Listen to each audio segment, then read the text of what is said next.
Yo, what's up, old school law? I am Dantron, 69K back at it, and this is going to be an awesome little episode here that we're having with. We got a couple of course, my co-pilot Wolfman, What's up, everybody? and then we also are joined today by two co-owners of a very large retro shop around where I happen to live, and so I am super excited to have them on. Go ahead and introduce yourselves, fellas. Yeah, hi everyone. My name is Ty. I'm a co-owner with Super Smash Video Games with Andy Clark. We have two stores, one in Tacoma and then one in Olympia as well. Hey, I'm Andy. I'm like he said, his co-owner.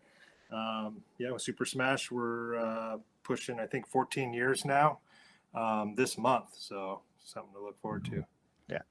I just want to say thanks you guys for taking time out of your busy schedules. I mean, everybody's busy with business owners, life, and all that. So I just wanted to take this moment to say thank you very much for being here. This is going to be fun, right? Because when you think about it, back in the day, sometimes there's some even now, there's like a weird misconception, I think, of owners of retro stores where it's just like, oh man, it's just business and all. It is a business, and they do have to make a profit to stay in business, right? They got families to feed and everything, but their job, and I've gotten to know you guys a little bit, is not to take your money just to take your money, right? It's a value trade, right? So anyways, so I'm just excited to have this conversation with you guys and see it from the business side, the store owner side, so we can get some of these questions out for us as, retro game collectors like Wolfman and myself, that we've been doing this for a long time, just like give me black hole in video games and holding on to them. Whereas you guys see the way that the industry works and how the resale market is happening. So Wolfman, you want to ask the first question there? Yeah, sure. I mean, I'm going to assume that all four of us love video games. I mean, obviously, both of you own two retro gaming stores, so I'm sure that and somewhere in your heart, you must have a love for gaming. So I was going to ask, when did that love for gaming first start for the both of you? Go ahead. Yeah, I'll go ahead and go first. Yeah, so for me, my earliest memory was probably when I was about 4 or 5. NES, Nintendo just came out. Just like many people, it was probably like the first video game console. They got it for Christmas, and I wasn't expecting a Nintendo system for Christmas, right? Our family was poor. We didn't grow up, with a lot of things. And my dad came home with a Nintendo system, and I was just shocked. I was super excited. Our first game was, the package game Mario and Duck Hunt, and man, I played the crap out of that. Yeah. For me, kind of the same deal. We didn't have a ton of money growing up, so it was usually trading games with friends. I didn't even have an NES at the time, but I did have games, so I'd have to go to a friend's house to play the games. But yeah, same Ty and I are about the same age, so Nintendo as well. A lot of fond memories there. Also, I had a Game Boy growing up. I probably played that more than anything. I love that Game Boy. Dude,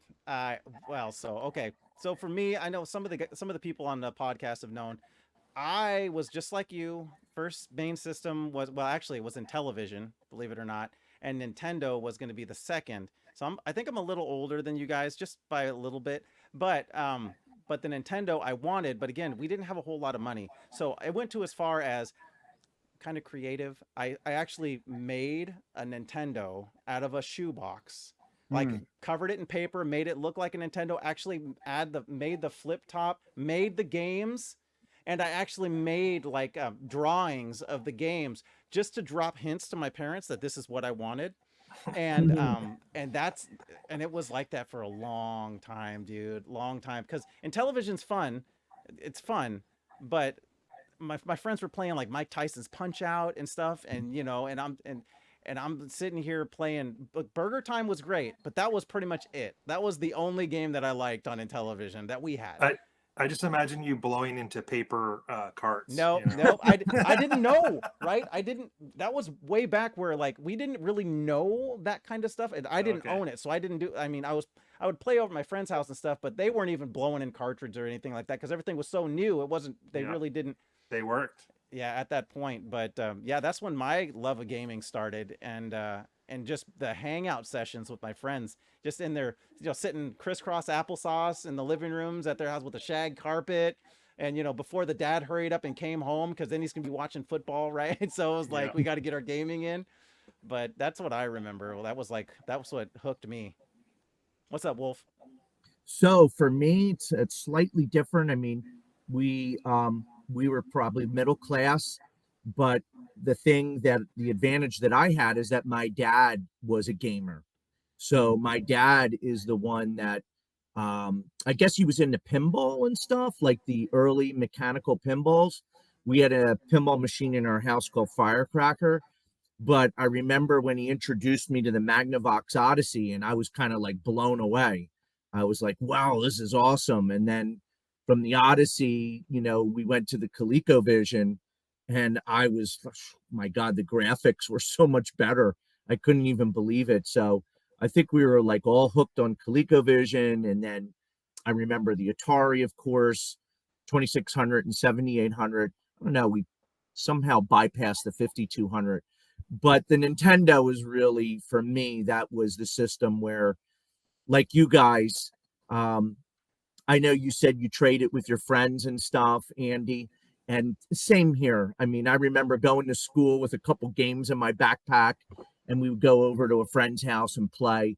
And Nintendo is really the system for me that, like, that's where really I guess my love for retro gaming began, where I wanted to get all of my own stuff because everything was my dad's. I wanted my stuff. Mhm. And, once I got some big boy money, um, Dantron knows this. One of my life goals was to own every single NTCS licensed Nintendo game. And, well, I fulfilled that. I have a full set of NES. Nice. So the only game that I don't have, and I guess you could say people in the collecting community You don't even will gotta say. agree and disagree with We this, already is know. Stadium. We already know. Stadium events. Okay. Yeah, that's Yeah. like the disclaimer. That's like the Yeah. little asterisk game. It's like, Yeah. Yeah. Yeah. I mean, Athletic if you form have works. world class track meet, you have the game Yeah. because it's Yeah. the same as stadium events. Yeah. I think I made it to like 450 games. Yeah. And that was enough for me. I just started running out of space to put them, Yeah. Yeah. Oh, yeah.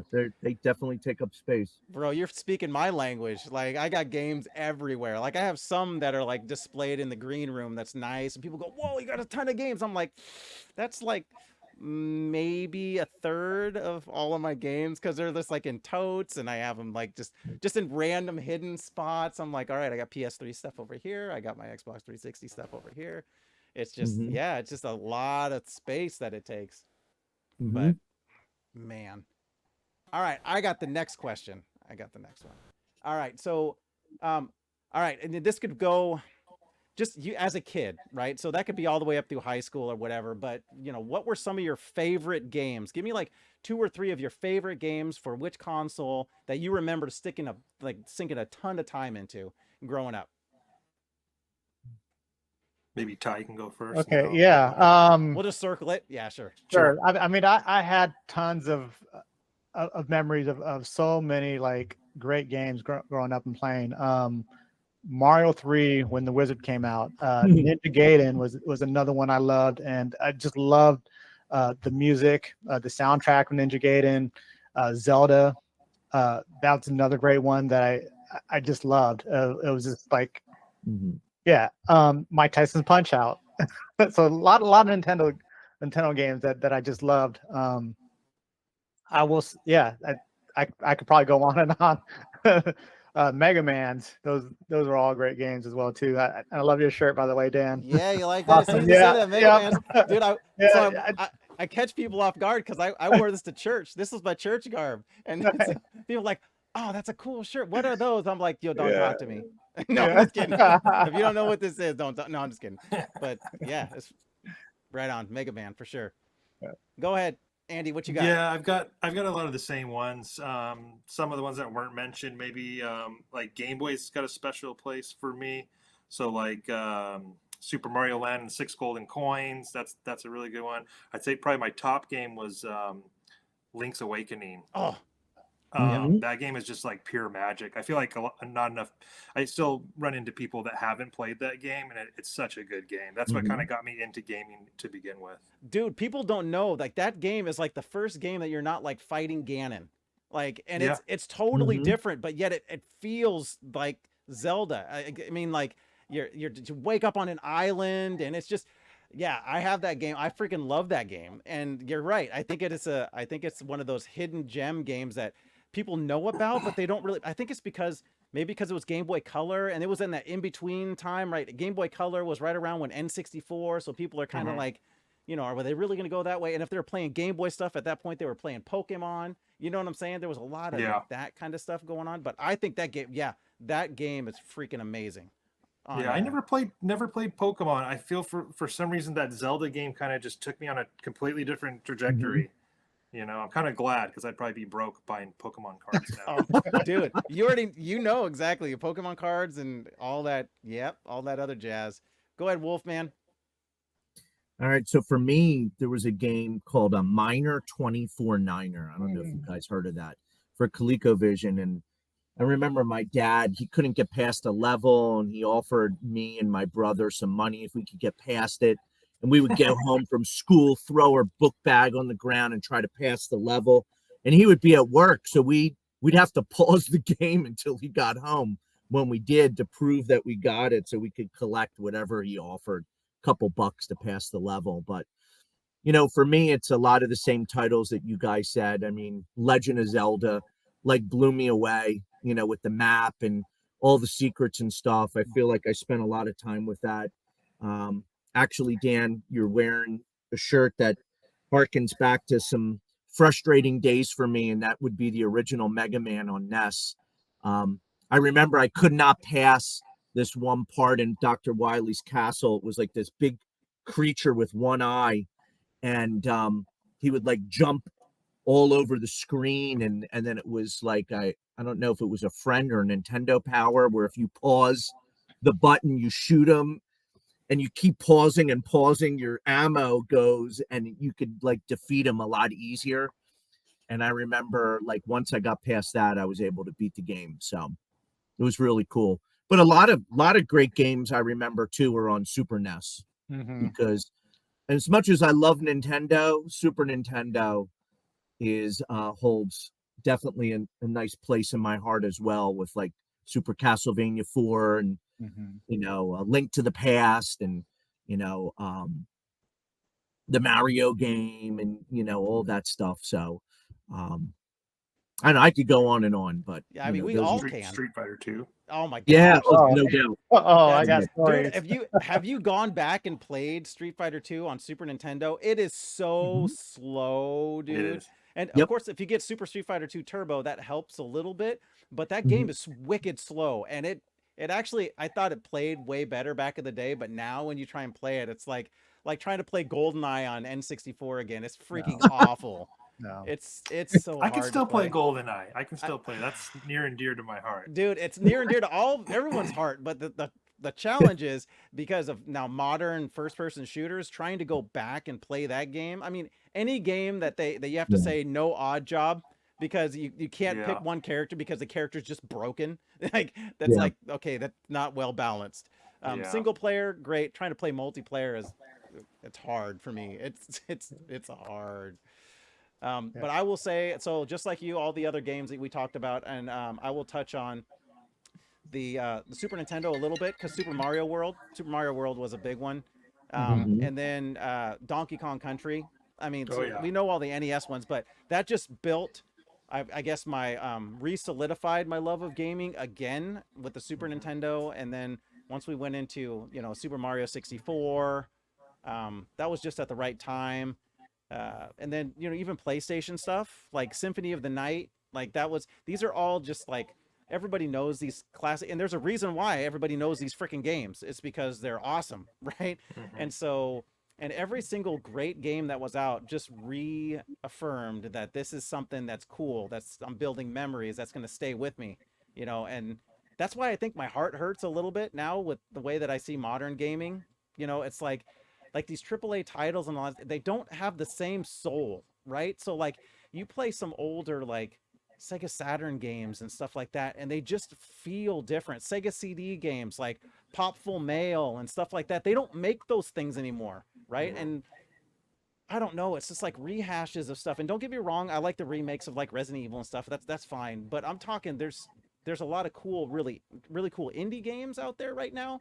But I see why kids don't have the same feel when it comes to an affiliation with games. Because really, if you talk to any of the younger generation, it's Minecraft, Yep.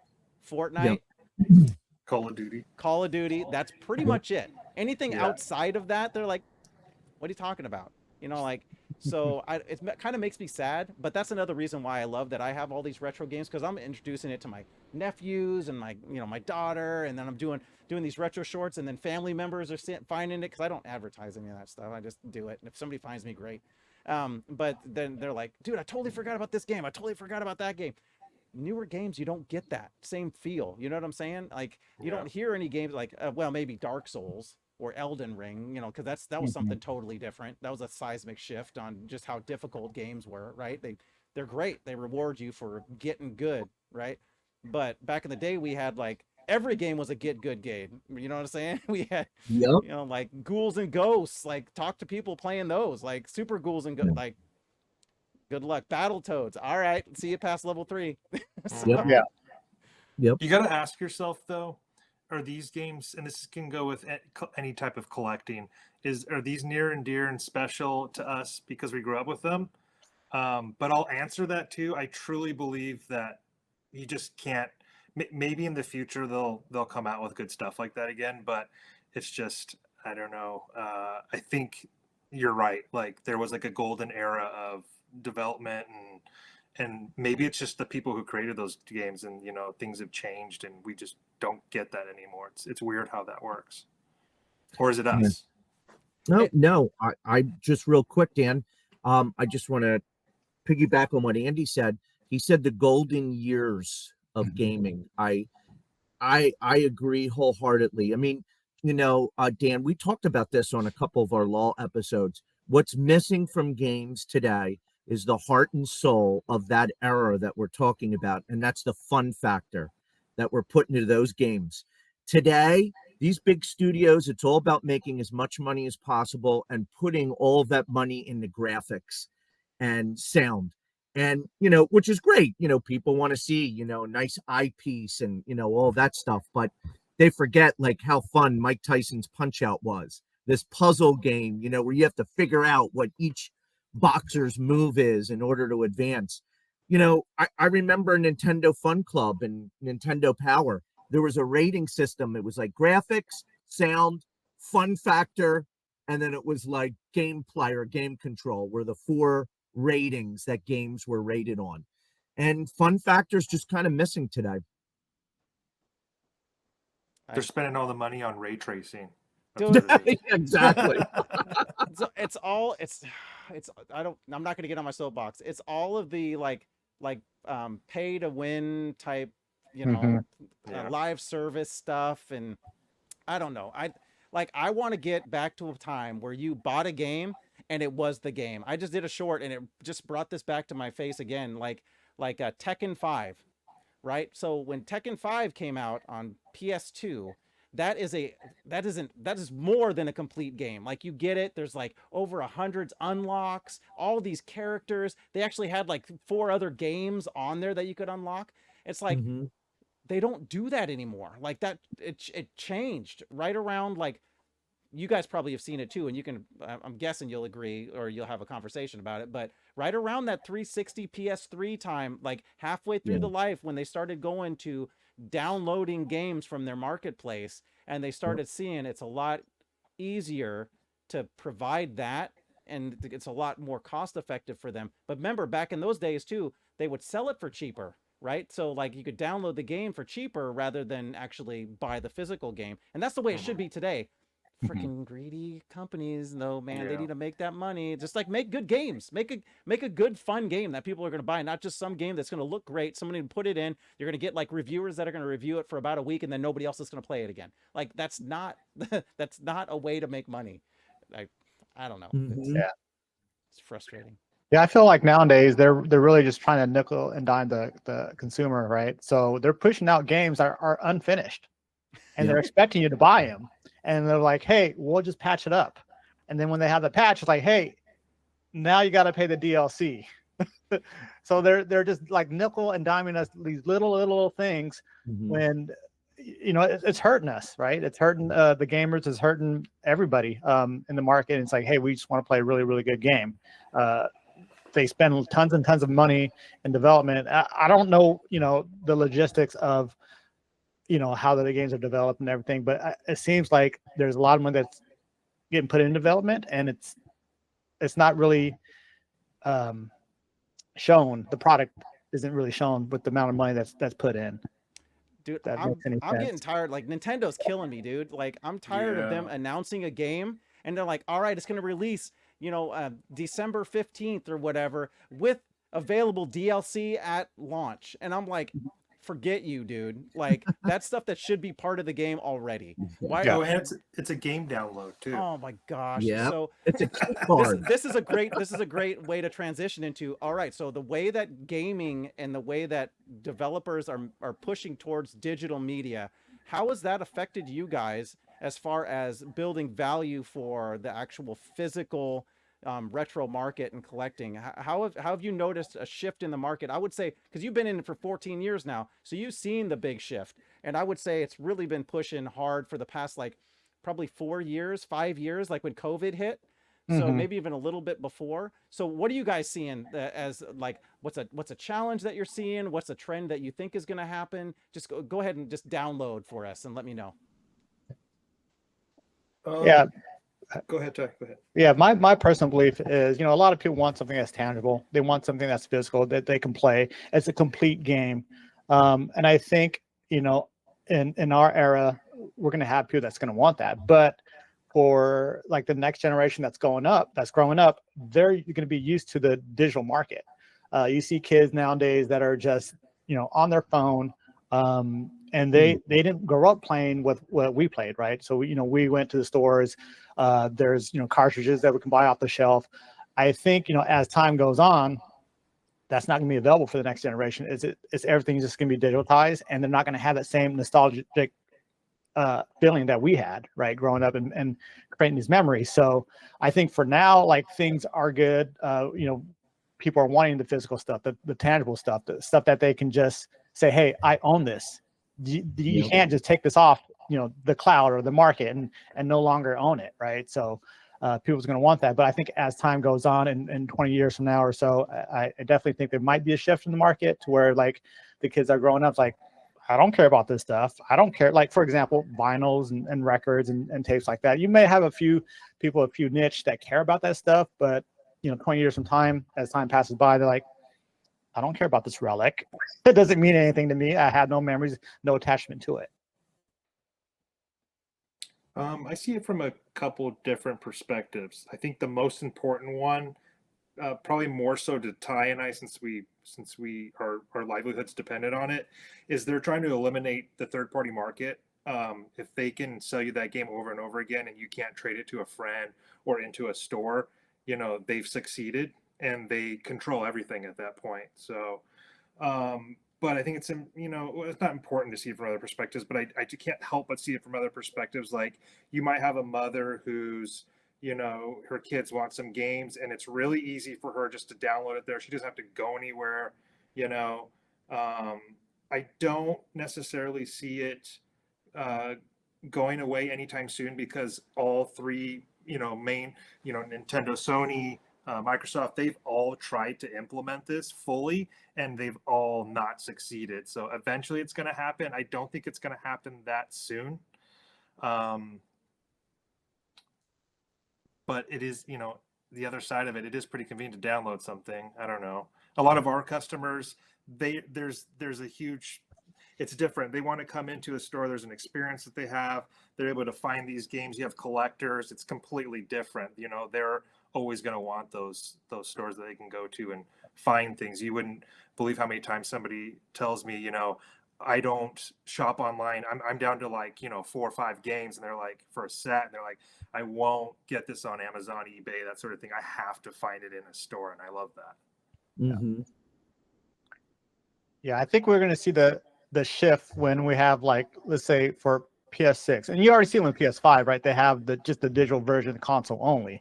And if we see a shift to where people are wanting just digital stuff, that's when I think things are going to start to turn and change. So if PlayStation 6 comes out and it's like, hey, we're just going to have everything digitalized, you know, Xbox X2 or whatever they want to call it, right?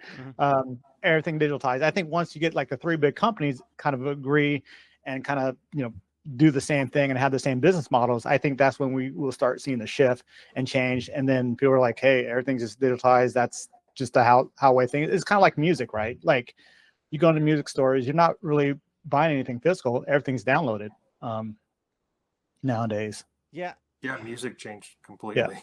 yeah, that's the problem too, is and you hit it on the head. So it's already been done on one of the big medium for playing games, and that's on PC. PC is all download now. Like Yeah. it's so hard to get any, like PCs don't even have disk drives anymore. Like if you build a PC, most of them don't even have disk drives. Like I'm not talking about hard drives or solid states for saving. I'm talking like straight up CD, DVD, Blu-ray drives. Most of them don't come with that anymore. And I would say that market is probably, I would say, high 90s on what's, you know, all the games that are sold are all digital. So I think the holdout right now is that it's consoles, and like you said, that there's still some, you know, they something tangible for some, but they're trying to shift it into basically they're just going to be standardized PCs where you won't own anything except for a license to play it for a certain amount of time. But again, so it comes down to me, and this is why I have a Switch 2, and I've anybody that's watched some of the past Law episodes, you'll hear me, you know, getting pissed off at Nintendo and the Switch 2 setup. So I was not going to buy a Switch 2. The only reason I have one is because I actually won one, and so I won it, and so I'm like, all right, so now I can really mess with it. My challenge with that is like the criteria for me is I will buy a console if I can play that same console and play physical media on it in 15 to 20 years. If I can't do that, I'm not going to buy it. Hence the reason why I wasn't going to buy Switch 2, because Nintendo's already shown you. They dropped the Wii U, you know, marketplace. They've dropped Wii marketplace. They've dropped DS. All of those, they just go away. And those games, if you download them, they're just gone. Oh, but guess what? You can buy our next console and you can buy it again for almost full price. And I'm just like, Nintendo, man, I'm telling you. Yeah. But what do you got, Wolf? I see the wheels turning.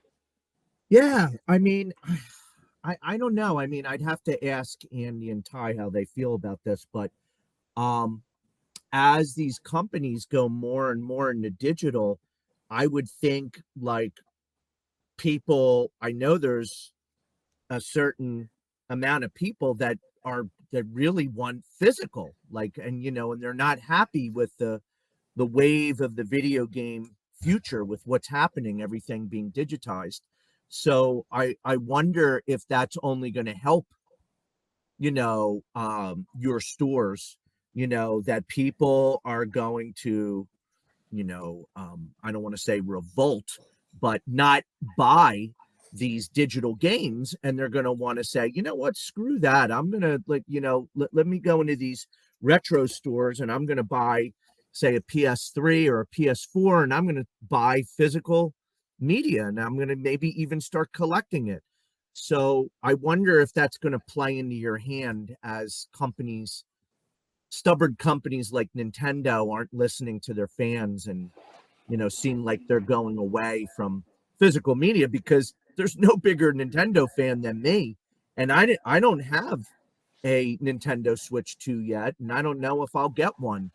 And it's a shame, because I've always had Nintendo products of some sort because of the idea that I could buy the physical media. But this idea, the key cards and stuff, and licensing and not owning the rights to games.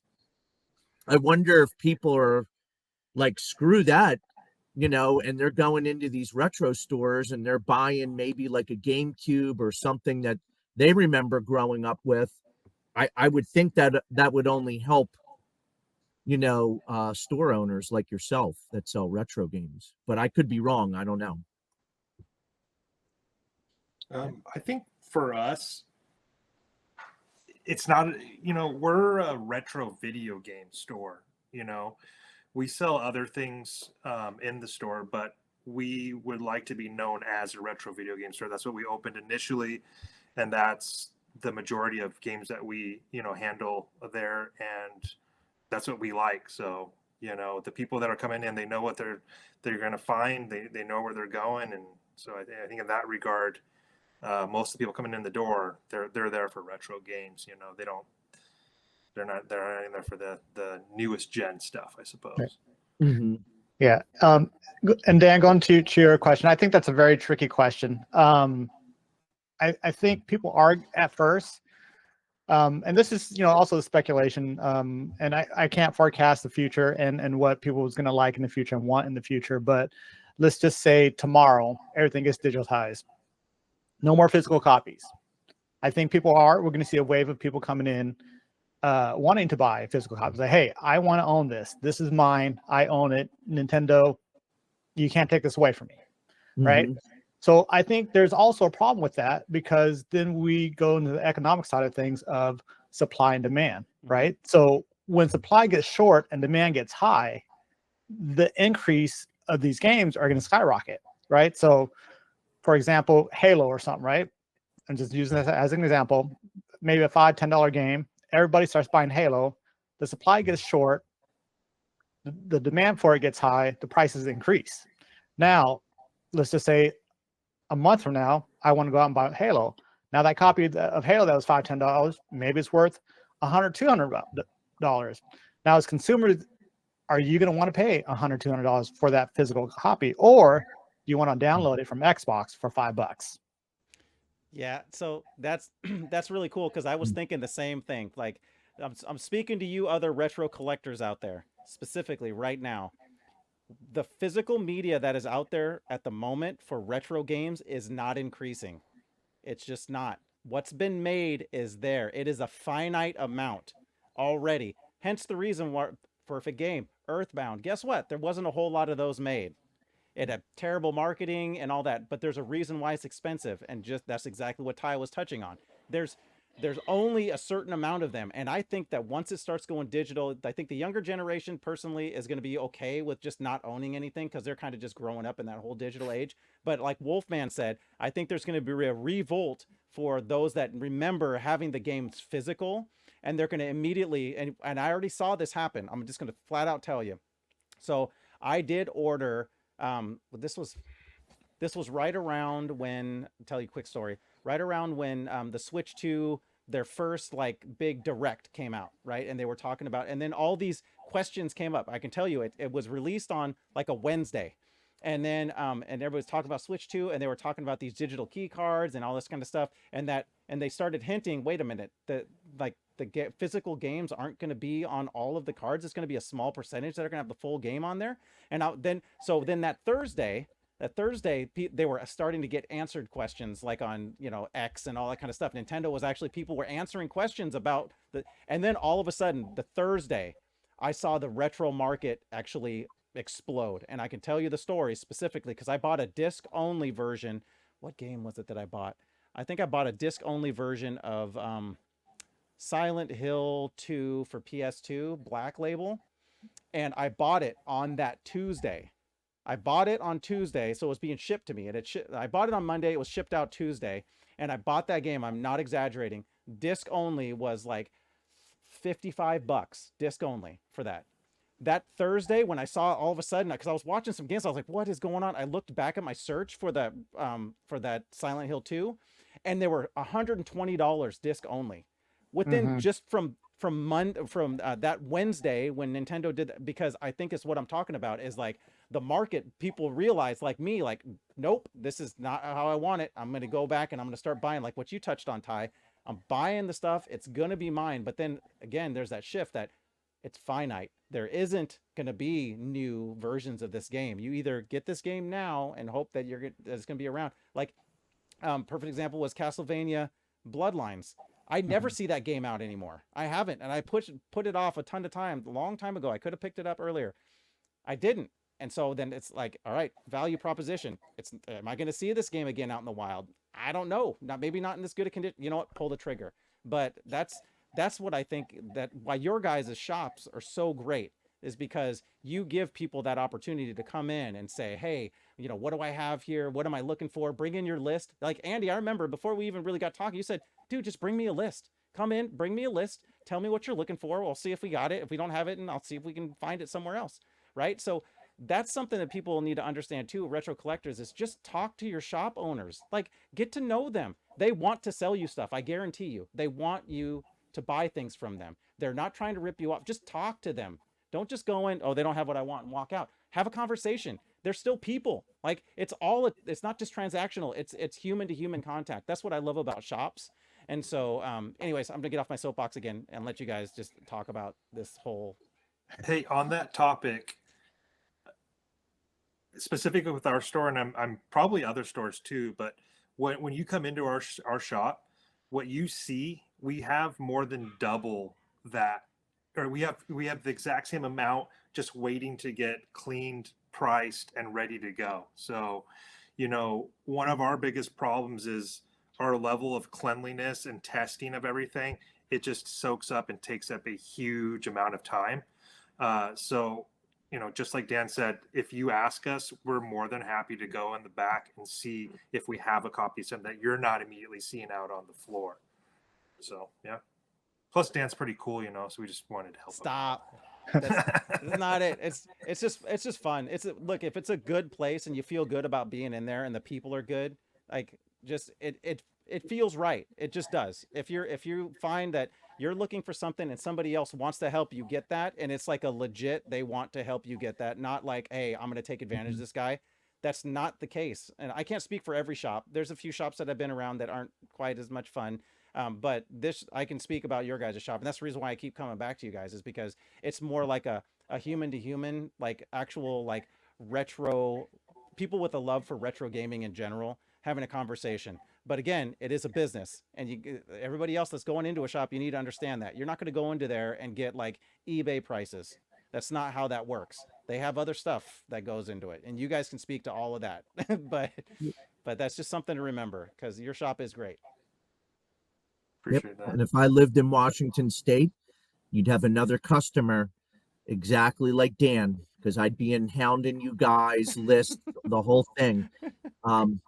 And and unfortunately where I live, there's like one good place, retro game store. And then you got to, like, I would never go into like a GameStop or something. First off, the GameStops by me don't even sell retro games. And I wouldn't frequent them anyway. But we're really missing, like a store like you guys have in Washington, both of your stores, because it is all about developing relationships and stuff. And and people need to know that you're in a business to make money too. Yeah. Right? So you're not there to gouge anybody's eyes, and I'm sure you don't deal with people coming in and trying to lowball you and barter with you. It's not a flea market, it's not an estate sale. But I think it's so cool that you could go in with a list and we'll check the back, or we'll put this on the back wall, and if it comes in, we'll give you a call. I mean, that's amazing. I mean, that's just amazing customer service, just stuff that you don't really see often. I mean, I want to say like 75% of my collection is through flea markets. Mm-hmm. Estate sales, and going out of business stuff, Goodwill hunting back in the day. Before they took all their good crap, and now they sell it on eBay. But we don't have a good mom and pop store. I mean, we do have one, but they're few and far between. So what area are you in? I'm in Pennsylvania. Okay, just one shop, huh?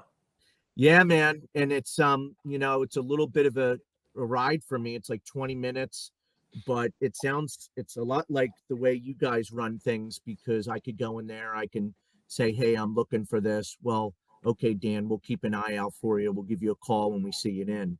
And they do that. So, but that's just me developing relationship over time and, being a good customer and spending money. And they also know I'm OCD. Most things I look for, I want complete, in box with manual, and I'm willing to wait for it. So, I know I'm the weird one that like I like CIB and all that kind of stuff, but I'm also strange because I like the history of games. I remember going into Blockbuster and Hollywood Video and renting games. So like my games, I don't shy away from rental copies. If the sticker is still in pretty good shape, I like I'm Mhm. weird. Wolfman, we've talked about this. Andy's, yeah, Oh you're yeah. like you're the only one that ever says they want rents. I'm like, I Dan, just I put stuff I like aside for you when I I see like it. it. I do. I like the rental stuff. I don't know. It's just it reminds me like I was looking at my decap attack is a blockbuster copy, and I'm just like, oh, you just look at it sometimes, and I got like Resident Evil on N64. That's a blockbuster copy. Just seeing the blockbuster stickers on there or the Hollywood Video, like somebody had etched it in it with like a hot gun and stuff. It's Mhm. like, ah, man, it just reminds me of like it's so, and we've said this before, like gaming to me is like a key that unlocks certain memories that are dormant in this bald brain Yeah. because their memories are in there, but you have something that triggers the memory, right? And then it's like the key Yeah. that unlocks it, and you pull it out, and you're like, dude, I remember like the greasy buttons and the smell of feet and corn chips at this, the pizza parlor and the skating rink that when we would play this game, just all of that stuff. And I kind of get the same nostalgia hit from the rental copies of games, personally. I don't know. Hmm. Again, weird. I know, No, you're Ty. not Ty, you're weird. like this guy's No, weird. I know. I no, know. no, You're no. freaking weird, Yeah, no, bro. I I know. agree with you because like a lot of those places like that you had to rent video games from in movies and stuff, they're not around. So I can see like you mentioned, like it just unlocks something, with memories and stuff and getting nostalgic. It's like, hey, I remember going to Blockbuster and renting, this game or a Home Video Express, Hmm. and these places don't even exist anymore. Yep. So just having that little sticker or that little stamp, Yeah. What also is means fun something for us, to a lot of people. I was gonna say, what also is fun for us, since we, a lot of a lot of games pass through our hands, Hmm. is seeing receipts from like the '90s. Mm-hmm. That's always fun. You see something's like, That's awesome. you know, I don't know if it's I don't know, just old paper and stuff. Dude, It's I weird. got receipts on my games. Yeah. So, and I've shown this to Wolfman. So I have like Xbox and Xbox 360 games that when I would buy them, I would peel the top off. The sticker that normally people just cut off, and I would peel it off safely. I would open up the case. I would stick it inside the case, and I would put the receipt in with the book too. So I like open up stuff. I'm like, oh, when did I buy this? 2010. Oh, that's cool. Mhm. Like yeah, stores that don't even exist anymore, GameStops that were You're closed. you're like 6 years old. You're like putting it into your taxes and stuff after you're done. Oh my gosh. So crazy. So crazy. Okay, I got a question. I want to this is great. So uh oh yeah, how do you find and source games that you bring into your store? So how do you go about that? Ty and I used to have to hunt quite a bit. That's actually how we ended up meeting each other. Is I think it was on Craigslist originally. And Ty and another friend of ours would come over to my house, or we'd meet somewhere and we'd do big trades and whatnot. But before opening the stores, we would come down to Tacoma. There used to be a swap meet. It was an awesome swap The meet, and Starlight Swap Meet. can't Yep. can't believe how much we took that for granted. I wish Oh, it was still around. dude, I know. But we could find a lot of good stuff there. Hmm. And then back in the day, I'd say probably about 15 years ago, as much money as you had, you could buy games on Craigslist. You could just go on there, and people had like boxes of NES, Super Nintendo, PlayStation, whatever. And we would I'd personally run out of money. I would just be buying stuff up all the time. So Mhm. now it just kind of comes into the store. We're established. People know when they come in, they're going to get good value for their games. So we're, I'm not trying to toot our horn, but we're just kind of known as a place to come and, sell or trade your stuff in. That's awesome. Yeah, and I kind of want to touch base on this as well too, and Dan, you guys mentioned it as well too, is building relationships. So back, before like the whole retro boom, like Andy mentioned, we were able to go to the swap meet, build relationship with some of the vendors, and have them put games aside for us. Say, hey, we're looking for this game or that game, and they know that we're there to buy and we want to buy. So we've built these relationships with different vendors. Same thing with like thrift stores, and just going up to the managers, say, hey, I'm looking for these games. Do they come in? And you just kind of build a relationship with them, and and it's just being nice, right? Just being nice to people and just having a conversation with them and asking them how their day is going and stuff. And same thing with like pawn shops. If you can build a good relationship with a manager at a pawn shop, they'll hook you up. Mhm. I guarantee they'll hook you up. I've been into pawn shops where it's like, hey, Ty, we have like crates of these systems that they're just in our trailer. You're more than welcome to just buy them. Mhm. And and we'll get them at cost because they have a bunch and they're just trying to offload. And you just kind of being honest with people as well too, not trying to be slick or pull something from somebody, just being genuine and honest with people and just building a good relationship. And then like Andy mentioned, nowadays a lot of this stuff just kind of comes to us now because we built like these good relationships. We've have like this establishment in the community that like, hey, we're a trusted video game store. We're not trying to be sneaky on anyone or pull anything or fast on anyone. We're honest with what we pay and what we can't pay for. That's a cool thing too, because I've observed that personally. Again, just take me out of it. And just me being in the store and watching how you guys and your other employees and team members how they work with people. Because you guys, I'm a stickler for rules. I just am. But seeing that you're like, dude, we're not trading this in if you're not giving me. I got to see an ID. Yeah. Those types of things are special to me because that shows integrity in a business when they know like this could have been stolen. I don't want to even get into that mess. That's why there's these rules established. I need to have an ID that links to this transaction. And if they're not going to do it, I was there one time and somebody was like not happy about it. Like, and it's just like, sorry, that's just the way that it is. I'm not going to fold to you.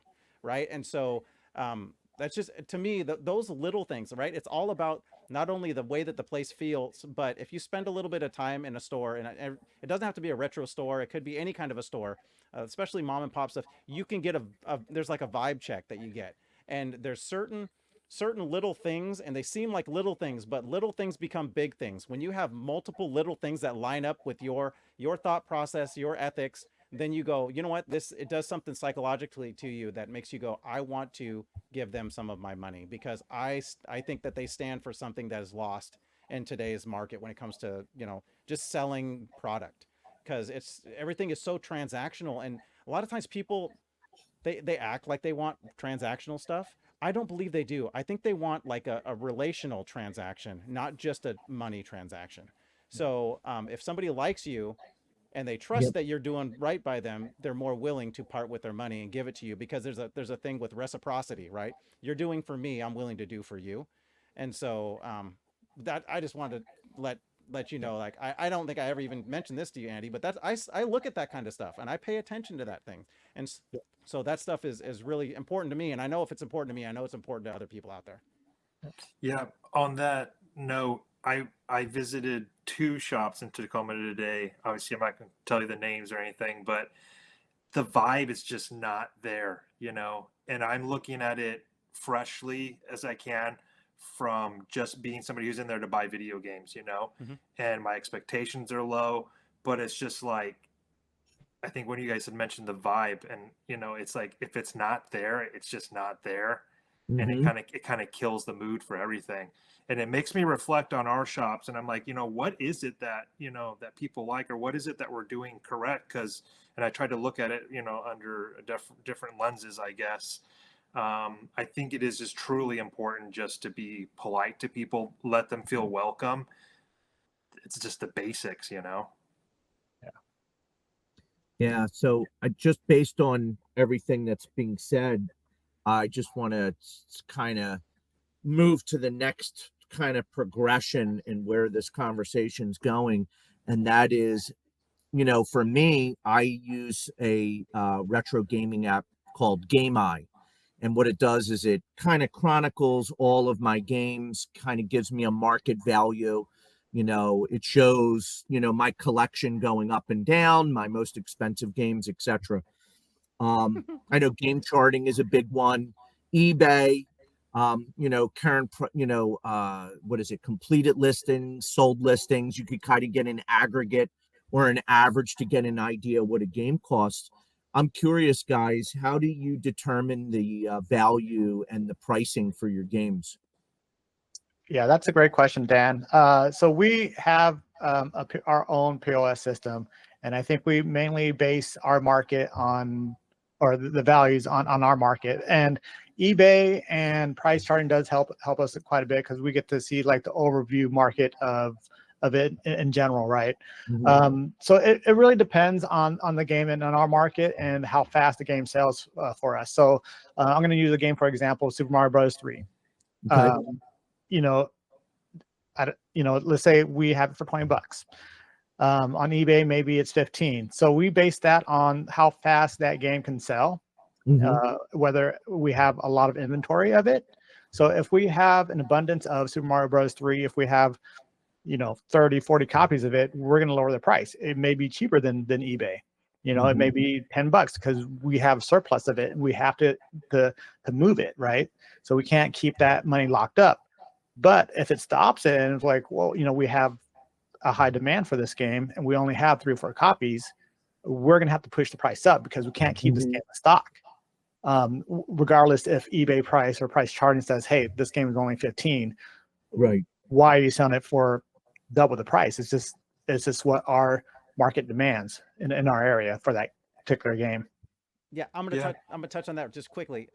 So again, I'm in sales. I've been in sales. So what people don't understand is like eBay, price charting, all that kind of stuff. It's an average overall, like nationwide averages. So I'm gonna tell you, nationwide averages on a lot of stuff is way different for how much stuff is gonna sell in Mississippi versus here in Washington State. We're like top 5 in cost of living in the nation. So and so knowing that, just understanding, I'm just talking to people in these higher areas, California and whatnot. Expect to pay more. That's just the way that it is, because everything costs more here. It's not just the game and all that kind of stuff. It's the power costs more, the insurance costs more, all of that. The minimum wage is higher. So everything, that's all baked into how they have to price things, how things have to be priced. And so that's something that I got to remember sometimes too, because I'm just like, oh, I see I can just order it online. It's going to be this much. And I go, hold up. Nope. I like to touch it. I want to make sure I'm getting what I'm getting. And I have to understand where I'm purchasing. So that's something else to keep in mind, because Ty touched on it, but I wanted to really drive that point home. Like, no, national average is only this. I'm like, bro, North Carolina is way different than Seattle. And then even from like Tacoma and Olympia, because we have 2 stores, right? So and this will be a very, very good example. So Skylanders, right? There's no market. Well, it's a very little market for us in Tacoma. Skylander stuff does not sell in Tacoma. We send it to Olympia. People love Skylander stuff in Olympia. Hey, if you're from Olympia, thank you guys for Skylander fanatics. Man, dude, I got a whole tote full of almost every one, dude, sitting over. So there's a market for Skylander stuff in Olympia. Maybe we'll have a market, in Tacoma, but it's just that thing, and they're only like 30 miles apart. So there's just different markets for different cities as well too. Yeah, that's a really good point, right? Because with what you're saying, Washington State is definitely different than where I live in Pennsylvania, and then again, I work in New Jersey. So like every market has its own cost of living, there, demand and all that stuff. But I've always been a big believer in, that eBay sold listings and stuff, and like you said, Dan, those are national averages, and it basically comes down to what is somebody willing to pay for something. That's the bottom line, really, over anything else. you know, and a lot of it also, and I'm sure Andy and Ty, you could speak to this. I think, to me, condition, I'm willing to pay more for an item if it's in good condition. You know, I know Dan doesn't give a horse apple if if it says Hollywood Video on the label. That would burn my retinas. Like, No, Dad would pay couldn't more have for that. I again, Exactly. I'm weird, dude. Yeah. It's like a unicorn. Like, it's a unicorn if you find a cart that has like a good label where they didn't stick something on the label, and they Ooh. still have the stickers around the side. I don't care if it's on the back too much either. As Right. long as the label is clean and it's a rental. Again, those are the ones that I really like. So, but again, that's unicorn, because there's not a whole lot of those out there, and I am willing to pay a little more sometimes for that stuff. Wow. Just, Yeah. yeah. Andy's like, sweet. I'm gonna set this aside. Yep. Stickers on the back. Yeah. Oh, you're banned, Dan. You can't come in anymore. Yeah, You're no, banned. yeah, exactly. Oh my gosh. Yeah, people pay crazy amounts for condition. I mean, Oh, you look yeah. at like the whole grading video game market, right? Mhm. You know, a 9.4 versus a 9.8. People are going to pay that few extra, $100 or whatever, or thousands sometimes, just for that 0.4 difference, right? So, and to just the naked eye, it's like you can't tell the difference between a 9.4 graded versus a 9.8. You really can't, unless you're going through a microscope and you're looking at, the little things. Mhm. Dude, I hate grading. I Me hate too. I hate people. Stupid. Look, no offense. It's Look, bullshit. everybody, spend your money how you want. I'm not telling you how to spend your money. I'm just saying I hate the fact that there's something locked up like that, and it's Yeah. never gonna be played. Yeah. That is not its intention. I told Wolfman, and I freak people out every time I say this. So back in, I want to say it was like 2009, I bought a Killer Instinct CIB, fully factory sealed, Mhm. sealed, and I brought it home, cut it right open, got that Killer Cut CD, threw that thing in. That's how I am. I'm only Yeah. buying games that I want to play, that I like. That's the type of collector I am. I'm not a completionist like Wolfman wanted to complete all NES. That's not my style. My style is the games that I have either memories of, the game that I want to play, and it just, that's why I Well, it's get it. not my style either. No. Yeah, I just, it's not my style. Oh, It's it's not? just that no, it's just that was in something that I wanted to do. Like, that was a short goal of mine, to have every single Nintendo game. But I Got it. don't do that for anything else. Got it. I don't get sets of stuff. I He get the can't games help I it, want to man. He play. can't Yeah, help it. he can't help it. Yeah, he's got, well, Wolfman has like three or four copies. Like, but so you guys don't know, and I don't know if you've seen some of our laws and stuff, but Wolfman is the guy that like specifically like pulls out, oh, I didn't even know I had this game, Gotcha Force. And he's like, yeah, I didn't know I had this one. Yeah, it's in there. Or good Cubivore. problem Yeah, to both have. of these games, I'm just like, holy crap, dude. Like, just in perfect condition. I'm just like, dude, Wolfman, don't you have like the black box Super Mario too? Super Mario World? Ooh. Yeah. Yeah, like so like you guys, Wolfman is that's one of the things I remember talking to him, showing him like some of my totes with some of my stuff in there, and he's like, "Oh yeah, I got some of that stuff too." I'm like, "What do you mean you have some of this stuff?" And he's like, "Yeah, I got this and Wolfman, this." You know? what's your address again? Yeah, exactly. So, hey, Wolf. All right, I'm just gonna tear your heart out, but Wolf, give the story about the TurboGrafx. Yeah, so I had a complete collection of TurboGrafx 16 in box. I had a Turbo Express in box. I had a um Turbo Booster in box. I had the AC cable in box, controller in box, all that stuff. And my wife, I told her I wanted to get that. I don't know if you could see, Andy. I showed Ty before. It's like Arcade? one of those custom arcades. You know, Nice. it's got like all the games. It's all emulation and stuff. Yeah. But she wasn't going to go for it. So she said, you're going to have to, determine the funds yourself, or raise the funds yourself. So I sold all my TurboGrafx 16 stuff to buy Oh it. no. Yeah. Ty loves TurboGrafx too, so Yeah, he's I hurting know. right It now. was, I'm hurt. I know. yep. Yeah, I had to give my That wife the sucks. little talking to. She was moving and putting some Legos around, and I have some of my stuff kind of displayed in certain areas in the, like I said earlier, in the green room. And she had taken one of the, I have the Atari Lego set, and they come, you know, you can, there's like a little asteroids and like a centipede, you know, like little diorama that comes with it. So she had stuck one on top of my TurboGrafx, and it had pushed my my AirZonk, because I have AirZonk sitting on top as the display, and I'm just like, babe, you can't be messing around with my AirZonk. And that's, she's like, why? I'm like, because that's like $250 to $300. And she's like, what? I'm like, you Yes, can't right. just be banging this stuff around. You just can't. I mean, you know, it's, she's like, oh, I didn't know. I said, I know, it's fine. But it's one of those things, like TurboGrafx. I love TurboGrafx too. It's like such a, Mhm. man, Obscure. it's It is obscure, but it's obscure. such a good system. And Yeah. and as long as you keep the carts away from, you know, any heavy magnets or anything like that, dude, they just work. Keep your stuff clean. Yep. They just Yeah. work. And it's, that's the thing too. Like cartridge based consoles, they're just, as long as you maintain them, keep them clean, dust free, keep them, you know, so they don't overheat, that stuff just Yep. works. Like we don't have to Yeah. worry about disc rot. We don't have to worry about the eyepiece going bad. Don't have to worry about the laser or the motor on this, you know, none of that. That's So why I love, true. yeah, man. Hey Wolf, I couldn't help Yeah. but think, like, next time you probably don't have to sell all the TurboGrafx stuff. You could just go and beat some levels for your dad. You know, it's Yeah, a quick cash. right. Just, yeah, work up $7,000. Yeah, exactly. It's a lot of levels. Hook but- your dad. Oh my Yeah. God, that's too funny, Andy. Oh my God.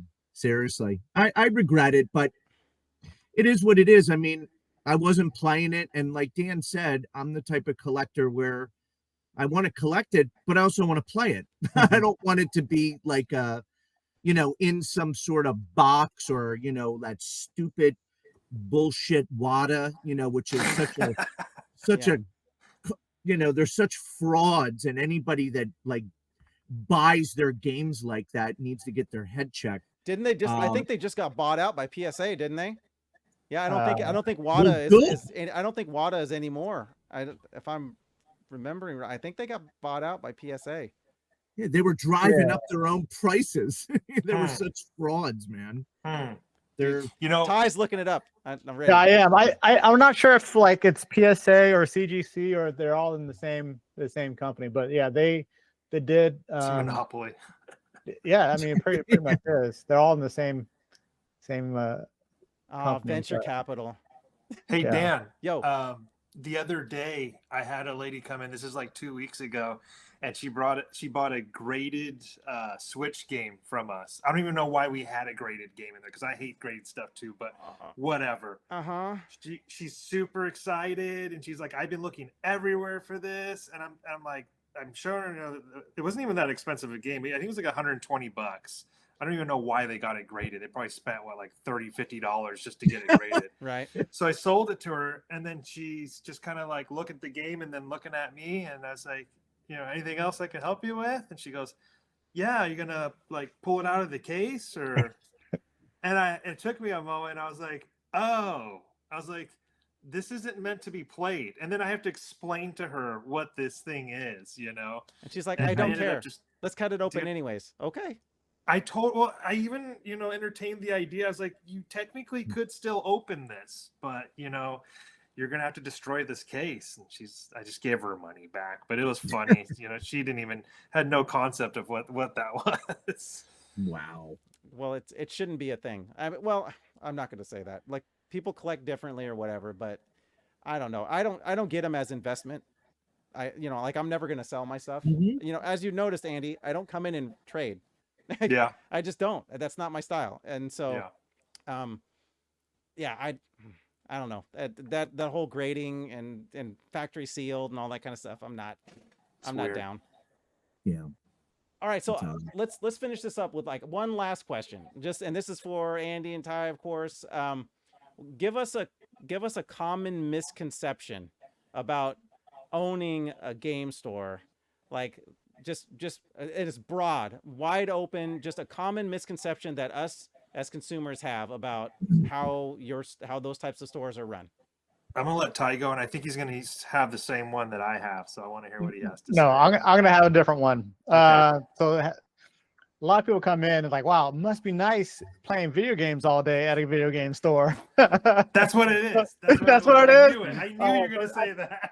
I think that's probably one of the biggest things when people are walking in, and a lot of our guys that are that may look like or come across as us just playing video games, we're actually cleaning, testing the console, making sure the button works, and we're helping out with other customers that are just kind of wandering around. It's like, hey, this game froze at this certain area or a certain stage, so we're trying to diagnostic the game to see where it freezes at, and and trying to fix that issue, and then just work with them. So we're not just there to play games all day long. We're actually working. Mm-hmm. So I think It's that's tough. one of the biggest misconceptions, I think, when people are walking in and they see us in front of a screen. Yeah, it's true. It's tough sometimes because, like Ty said, they'll be testing games and they're playing them, and I can tell. I don't think they're like enjoying playing. They're literally playing through it especially if it's a more expensive game, to make sure it plays. I'm like, guys, just get past the title screen. If it's playing, let's call it good. We got a lot of work to do, but they're on it, man, and they're testing it as if they're buying it for themselves, making sure that it works. But yeah, it probably does look at times as if we're just playing around, but we have so much work to do. We'll never ever catch up. It's no, I wish we could sit around and play games. Those were the good old days, Dude, it's like laundry, right? Laundry as an adult, the never-ending story. So like you test a bunch of games, but then you have another load that comes in, which is great and Yeah. not so great at the same time. Yeah. It's like, oh, sweet, more but we gotta still get these ones cycled out. Yeah. Well, right on. Do you guys have any last things that you wanna say? Any last spiels? Anything? Well, thanks for having us on. I had a good time. This was pretty awesome. Yeah. Glad to have you at the store, Dan. It's always fun having you come in, and I'll keep keeping those stickered and weird games aside for you. Yeah. Oh my gosh, I got the perfect guy for this game. Like, oh, yeah, exactly. Yeah, and I just want to say thanks to both you guys, both the Dans and Wolf, for having us on the show. And to anybody that's tuning in and listening, hey, come by our shop. We're open Tuesdays through Sundays, 12 to 7. We're friendly people. Come say hi, say what's up. We don't bite. We're not there to really, make you feel bad or rip you off or anything. We're an honest company. We've been around for 13 plus years. Like Andy said, we're going on our 14th year here. So we've been established in the community for a very, very long time. And, we don't make it this long without being genuine and honest people. So if you're out there, come visit us, come by and say hi, say what's up. Yeah, I want to say thanks again for both of you guys taking time out of your schedules, like I said earlier, and sharing some knowledge, like some straight up knowledge from owners of retro stores that are actually retro enthusiasts themselves. And I really appreciate the openness to having this conversation, the laughs, the chuckles that we've had here. It's been great. And who knows? I'll be happy to do another supplemental if in another couple of months, and we'll see how the market's going. Maybe next year or something, we can just get together and touch base. But this was a lot of fun. It really was. And thanks again for doing this. Thank you. Yeah, thank you guys. If I ever come up and visit you, Larson, I want to make sure I hit both of those stores without question and shake these guys' hands. I appreciate what you're doing. I mean, we might not have 60,000 viewers and all that stuff, but the people that we do have are loyal, and they love gaming, and just to get the word out about your store and the knowledge and stuff that you shared today is great, because I think there is a lot of misconceptions about retro video game stores, and I think you answered a lot of those questions today, so we really appreciate that. All right, those of you that really enjoyed this show here, I guess make sure you give a thumbs up. It does help. Give us a comment. Tell us, some other subjects, the questions that we missed that we should have asked them. We'll add them to a nice little supplemental list, and we'll go over that with them. So again, thanks to everybody else that's been out there that's checking this out. And until next time, later. Peace.